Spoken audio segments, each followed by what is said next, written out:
All right. Hello, everybody. Hope everybody's off to a fantastic Thursday. So before we kick into the training today, continued education, just going to go over an important homeowner revenue process announcement. So on to the next slide. As you can see, there's going to be a new method now for the homeowners to get paid. So on the left-hand side, we have the old process where the homeowner was paid after the whole reservation was complete. So as you can see, for the example there, if the reservation was from the February 25th to March 8th, the homeowner wouldn't get paid until that following month, April 10th. The new process is going to be the homeowner is going to be paid on occupied nights per month. So for example, if we have the same reservation, February 25th to March 8th, the first 4 nights of the reservation taking place in February will now be paid on March 10th. With any other nights would be paid obviously the month after that. So basically what it breaks down to is the homeowner is going to get paid quicker on those days that cut off at the month end. So it's also super important because if a reservation went until, say, March 1st, they wouldn't be getting paid till April 10th. Now they're going to be getting paid on those days. So it's great for us for selling points. It's great for the homeowner too.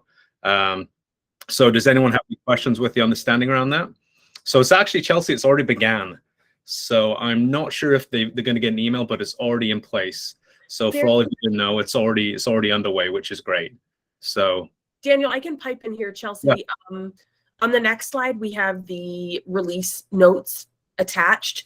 There is there's a communication plan, and I believe all homeowners were getting an email, or an email was sent to homeowners. But in the process doc, there is information, I believe, on the communication. All right, I think I just put that in the chat there. Thank you, Jackie. So that's going to have the breakdown and everything too. So like I said, it's all good news all around. So any questions with anything there? Okay. Otherwise, the RSMs have access to the doc too. So if there are any questions, head it their way. So good stuff to begin with. All right, so now on to this week's continuing education. Everybody's favorite, onboarding. Big hit with everybody. So what I'm going to do today, I'm just going to go over a high-level overview of our current process, how things go. As we know, just keep in mind, some markets do work differently. So there might be different nuances that don't work where you currently are. This is just meant to show how things would work in an ideal state if we went through all the processes correctly. So what I want to do is begin with a quote. So could I have a volunteer to read this quote for me, please? Chelsea, thank you. The strength of the team is each individual member. The strength of the member is in the team. Phil Jackson. Perfect. Brilliant. Thank you. So, I mean, that breaks down to teamwork is imperative in this entire process. And this can really only be achieved by great communication between all the different departments. And it's also very vital to realize that whether we're talking to ops, onboarding coordinator, we are on the same team. I know sometimes we can be pitting one against the other. Just keep in mind, we're actually all trying to get the same goal, which is get that homeowner signed and have a happy homeowner on our books. So why are we here today? So just to reiterate, the goal is just to review the onboarding process and provide updates where necessary. And the primary takeaways, hopefully, are going to be an understanding of the onboarding process and also the relevant resources. So we just need to make sure everybody is aligned on the onboarding process for our benefit and, like I said, also ultimately the homeowner's benefit. All right, so what we have here is a really cool, just a little chart that walks us through how the whole process takes shape. I know as an SE, I was also very vague on like what step happens next. Where does everything go? So Jackie actually uses a really good analogy about this whole onboarding process. So if I can steal your thunder here, Jackie. So the whole thing is set up basically as 2 riverbeds, and there's going to be a bridge. So it's going to be the SEs and sales who are on the first riverbed, and we're going to be taking that homeowner to the bridge, where we're going to be handing them to the onboarding coordinator, who's then going to take the homeowner's hand, continue walking them over the bridge to ops, and then ops will actually take them to the end where they're going to go to the other side of the river, which is where the home's going to become live. So nice little analogy, see how things work there. So if you can see here, we're going to walk through the steps. So the first thing we do is the SE is going to send the DocuSign contract. Next step, owner will actually sign that contract. then the SE will in turn countersign the contract. And then the sales executive is going to send that to admin in Salesforce. And then when it's an admin, the unit, the owner contact are auto-populated. And it's at this time when we can also send, there's actually a template, I don't know if anyone's used it in SalesLoft. After the signature, we can send to the homeowner. Let me actually kind of show you where that is, just to give you an idea. So this is a template that we can send a homeowner once assigned, just to let them know what the next steps are going to be, what to expect. So if you just look up in Team Templates, post-signature email, you'll find this guy here to use.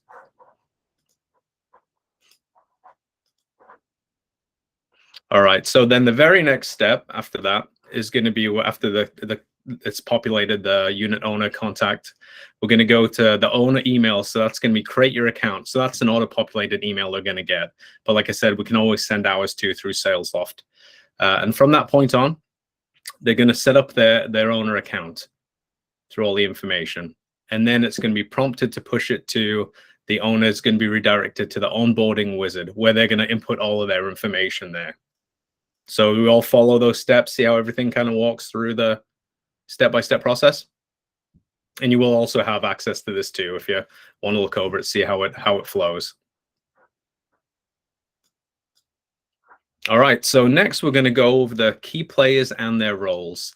And as you can see here, it takes a village to make everything successful.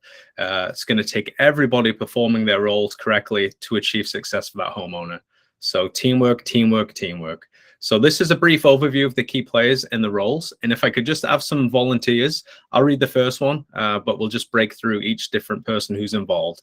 So first of all, sales executive, they're going to collect the initial paperwork and they're going to guide the owner to set up their owner account and complete certain tasks. So the owner, the SE is going to primarily work in Salesforce, in the opportunity, and also the unit. And then the sales executive is also going to be communicate the document, it'd be responsible for communications documented with onboarding via chatter. And I'm sure we're all familiar with the chatter format from the SE handoff doc. If not, we'll get to that in just a moment. So if I could have some volunteers to explain the OC, OM, and ops and rates to me, please. Kemper, thank you. Yeah, so OC, or onboarding coordinator, project manages the onboarding process, may assist with photos, compliance, and coordinating ops scheduling, which has access to Salesforce, opportunity, and unit, primarily works from Salesforce unit and unit admin page in Vacasa admin, communications documented with SE via SF chatter, communications documented with operations via Vacasa admin through tickets. Brilliant. Thank you, Kemper. Onboarding manager, a volunteer to read that out for me. Kimberly, please. Thank you. The onboarding manager will supervise the onboarding coordinator and will occasionally be looped in for process deviations and to assist when significant roadblocks arise. They will have access to Salesforce and admin to step in if needed, and communications will be documented with the SE and the RSM via Salesforce chatter. Lovely. Thank you, Kimberly. Ops. Mary, please. Sorry, I had to get my speaker back on. Our boots on the ground prepare the home for renters, schedules initial clean and inspection, does not have access to Salesforce, primarily works in Vacasa admin unit page, communications with OC documented via tickets in admin and email. Perfect. Thank you, Mary. And it's as we go through this, it is interesting to, point out that ops, they don't know what Salesforce is. So talk to them, they're not going to have a clue. Rates. I saw Chris, you had a raised hand, mate. If you wouldn't mind reading that one for me. Yeah, not at all. Rates, copy, and channels. Prices of the home, writes the listing description, prepares accounts for various channel listings, Airbnb, VRBO, etc. They do not have access to Salesforce, primarily work in Vacasa admin and unit page, and communications with OC documented via tickets and admin. Great. Thanks, Chris. And you'll see here that everybody has a different role, but as we all know, there is going to be some overlap here. So you might experience situations where, a different team is involved with someone else just to make it a smoother process for everybody. That's also could be a market specific thing where, somebody in one position might be helping someone in another position just to get their tasks achieved. So great. Thank you, everybody. All right. So next up, we have the onboarding coordinator tracker. Hopefully we don't get sued by Domino's Pizza Tracker. Similar principle. So this is going to break down in step by step how the whole thing goes. Before I get to this too, I'm sure some of us are familiar with the Eyes on Home to see a home. So that isn't rolled out to the entire organization. So it's not part of this process on the screen. But best practices would likely be just to understand what your operations team want, so they can relay the information to the owner as part of the next steps conversation. Ideally, we should not be having the owner sign the agreement until we know that operations can service that home. So once again, the Eyes on Home, it's not a requirement. Onboarding can always be hyper local and can use different processes for different markets. So first of all, we've got the onboarding handoff. So that is the unit's going to be in closed one. We're going to be gathering information. Gathering information has begun. Information on the home, bedrooms, all that kind of stuff. And all records and documents are linked, and the unit live date is within 2 to 4 weeks. So that's the very first step. Step 2, new unit creation. So that's when new tickets are going to be created in admin, and inspections can be scheduled. And if you look above, there's going to be the onboarding field involvement. So that's going to kick in at this point, and it's going to go on throughout the process. So the onboarding field involvement is when they're going to be, scheduling the initial clean, inspections if needed, and photography. And it's going to be through these inspections and the photography that we can actually help the onboarding communicator, onboarding coordinator fill in the blanks with the amenities, what the home has, what it doesn't have. So next stop is going to be the initial outreach and compliance. So initial homeowner outreach via the kickoff call, schedule initial clean, inspection, and photography. 4A, data entry, so documents and data entry into admin. Step 5, all things amenities and rates. So fill out admin amenity responsibilities.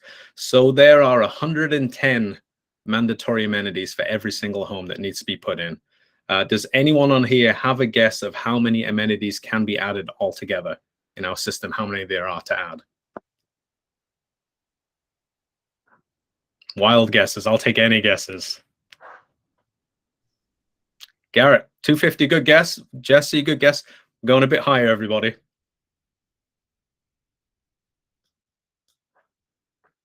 310, a little high. 500. So Mary's close to there. So Courtney too high. Mary, you're going to win. You won the Wheel of Fortune. So let me just kind of show you this screen. I don't know if a lot of us have actually played around with admin, but say you pick a unit and click on the amenities. It's going to tell you just how many are required. So on the left here, amenities, 508 in all, which is a massive amount of amenities. And these are the things that the onboarding coordinator is going to be inputting. So keep in mind, they do have a lot to keep track of. And if you click the required box, it's going to tell you there is 110. This unit I just randomly picked has 48 of those completed right now. So just to break it down, there is a lot of information we need to gather and collect from the homeowner in order to move forward with the live process.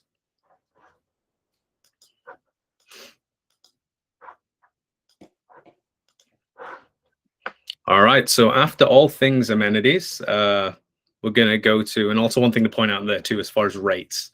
So rates are going to be set by the onboarding coordinators for tiers 1 through 5. Everything tier 6 and above is going to be set by the local rates analyst team. So that was kind of news to me. So that's a nice important fact too there. So 6, final review. Update and adjust for any compliance needs, market dependent situations to be explained by the manager. So we're also going to need things such as expiration dates on permits if there are any. This is all really important stuff to put in chatter. Chelsea. Question maybe / comment. I was told recently by one of the rates team that we were going to have a new homes specialist go for tier 4s and aboves, not necessarily the local specialist. Any clarification? Maybe they're one and the same, or are they separate? So as far as tier 4, I'd assume that's probably going to be market specific, and it's probably going to be the rates analyst taking over that. Jackie, do you know anything about that? No. Maybe it's not police. Maybe I just spilled the beans. Not sure. Yeah. Hey, maybe you never know. Anything's fair game, right? Not something that we've been made aware of quite yet as it relates to that, but certainly a possibility. That's right. Thanks, Chelsea. Perfect. And after the final review, then the home's going to go live. So you're going to see here, there's going to be some redundancy and overlaps when we gather. I'm sure some of you have gathered information and then realized that the homeowner's upset about being asked twice. So has anyone experienced that so far? Okay, and that's going to be working out the kinks. That's going to be information that, you know, will be put in the onboarding portal by the homeowner in the future. But I mean, a good way to explain that, we have some SEs say that the homeowner's actually been really frustrated and upset. It's just to let them know, you know, you might be asked this information twice, but it's just so we can get the very best information to have your listing be as clear cut and as perfect as we can possibly make it. Yeah, that's just it. It's just, you know, the more checking we do, I think it makes us look more efficient, makes us look that we are more concerned that everything does go correct in that entire process. So, all right. So what I want to do now is just set up a little breakout room activity. So I'm going to put everybody in groups of 3 for 15 minutes. And what I want you to do is just look at this list of you know, what SEs can do to be proactive. So onboarding, handoff, ticket creation, field involvement. I want you to take a couple of these per group and just focus on what we can do as SEs to set up the onboarding coordinator to be successful. So just to brainstorm ideas, be proactive, whatever you come up with, and then we'll get back here and discuss, you know, what you've come up with, and then we can break it down a bit further. So does that sound great? Perfect. All right. So Jackie, whenever you're ready with those groups, we're good to go. All right. Off you go, everybody.